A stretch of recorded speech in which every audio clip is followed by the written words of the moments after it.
क्यों भगवान शिव बाकी देवताओं से अलग हैं? क्यों भगवान शिव धारण करते हैं शरीर पर भस्म? क्यों भगवान शिव के गले में लिपटे हैं सांप? आखिर किसकी आराधना में लीन रहते हैं भगवान शंकर? दोस्तों, सनातन धर्म में भगवान शिव को अनादि माना गया है। उनका न कोई अंत है न कोई आरंभ है। भगवान शिव को कई नामों से जाना जाता है, जैसे कि भोलेनाथ, शंकर, भूतनाथ, रुद्र, नीलकंठ, गंगाधर, भैरव आदि। लेकिन दोस्तों, क्या कभी आपने सोचा है कि क्यों भगवान शिव बाकी देवताओं से अलग हैं? जहां सभी देवी देवता दिव्य आभूषण और वस्त्र धारण करते हैं, वहीं भोलेनाथ ऐसा कुछ भी धारण नहीं करते। वे तो अपने शरीर पर केवल भस्म लगाते हैं और भस्म ही उनका आभूषण है। क्यों भगवान भोलेनाथ अपने गले में पहनते हैं सांपों की माला? चलिए जानते हैं भगवान शिव के आभूषण से जुड़े रहस्य। दोस्तों, सबसे पहले बात करते हैं शिव जी के शरीर पर लगे भस्म की। दोस्तों, मान्यता है कि जब देवी सती ने अपने पिता के यज्ञ में देह त्याग दी थी, तब उसके बाद भगवान शिव जी ने सती के मृत शरीर की राख को अपने पूरे शरीर पर मल लिया था। उस दौरान शिव से सती का वियोग सहन नहीं हुआ और उन्होंने मृत शरीर की भस्म को अपने तन पर रमा ही लिया और तब से महादेव को भस्म बहुत प्रिय है। शिव को मृत्यु का स्वामी माना गया है। दोस्तों, शिव जी गले में जो सांप धारण करते हैं, उस सांप का नाम वासुकी है।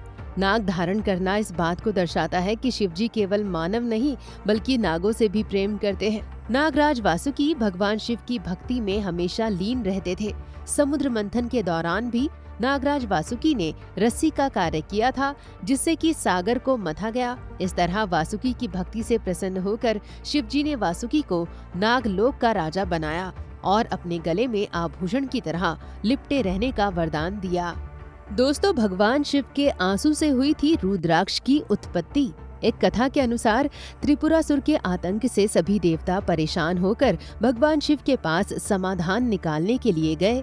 उनकी समस्या को सुलझाने के लिए भोलेनाथ योग निद्रा में लीन हो गए।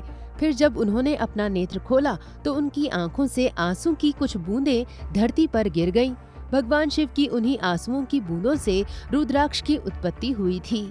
दोस्तों, कहते हैं कि महादेव अपनी तीसरी आंख से वो सब कुछ देख सकते हैं जो आम तौर पर नहीं देखा जा सकता। उनके तीनों नेत्रों में भूतकाल, वर्तमान और भविष्य समाया हुआ है। एक बार भगवान शिव हिमालय पर्वत पर सभा कर रहे थे। इस सभा में माता पार्वती ने भगवान शिव जी की दोनों आंखें अपने हाथों से बंद कर दी। इससे पूरे संसार में अंधेरा छा गया। इस स्थिति को देख भगवान शिव के माथे पर एक ज्योतिपुंज प्रकट हुआ, जो उनकी तीसरी आंख बना। इस ज्योति पुंज से निकली रोशनी से ही धरती का अंधेरा दूर हुआ और सब कुछ पहले जैसा दिखने लगा। भगवान शिव हमेशा ध्यान मुद्रा में एक बाघ की खाल के ऊपर बैठते हैं और अपने शरीर के एक हिस्से को लपेटते हुए दिखाई देते हैं। लेकिन क्या आप जानते हैं कि ऐसा क्यों है? तो दोस्तों, आपको बता दें कि जब शिव अपने नंगे शरीर के साथ जंगल में घूमते थे तो गांव की महिलाओं को विचलित कर देते थे। हालांकि शिव इस बात से पूरी तरह से अनजान थे और वे यात्रा करते रहे। इससे गांव के संत क्रोधित हो गए, क्योंकि उनकी पत्नियां युवा ऋषि की ओर आकर्षित हो रही थीं। ऐसे में उन्होंने शिव जी को सबक सिखाने के लिए रास्ते में एक बड़ा सा गड्ढा खोदा और एक बाघ को गड्ढे में छोड़ दिया। लेकिन शिव अप्रभावित रहे और एक सेकंड के भीतर ही बाघ को मार डाला और अपने शरीर को ढकने के लिए उसकी त्वचा को फाड़ दिया। तब से ही भगवान शिव बाघ की खाल पहनते हैं, जो कि प्रतीक है पशु प्रवृत्ति पर दैवीय बल की जीत का।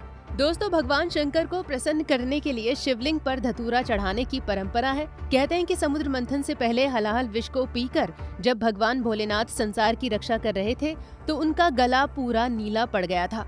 जब विष पीने के बाद महादेव व्याकुल होने लगे, तब सभी देवताओं ने मिलकर भगवान शिव के माथे पर जड़ी बूटियां, जल, धतूरा और भांग रखकर उनका जलाभिषेक किया।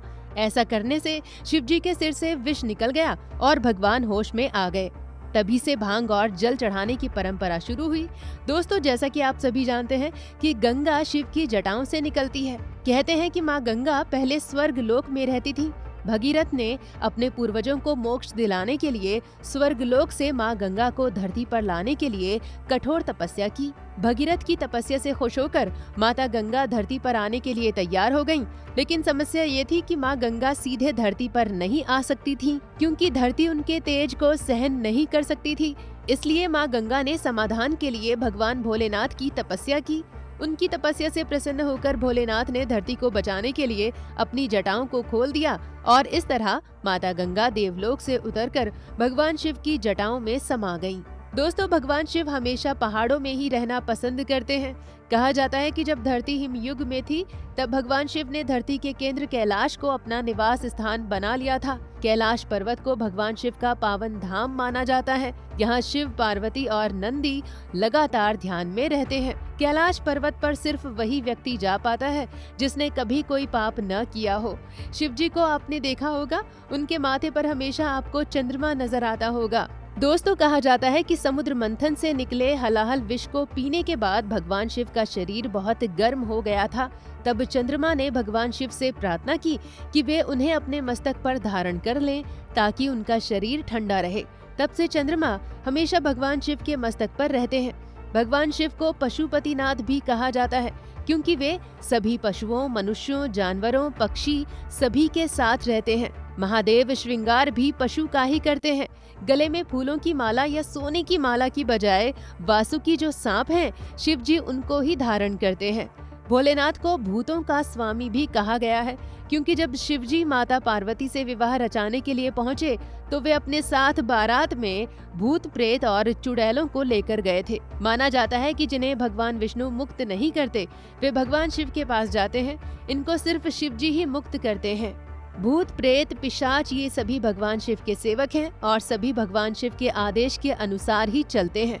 तो दोस्तों, आपको हमारा ये वीडियो पसंद आया होगा। आप इसे जरूर लाइक करें और हमारे चैनल को सब्सक्राइब भी करें। आखिर तक हमारे वीडियो को देखने के लिए आपका बहुत बहुत धन्यवाद।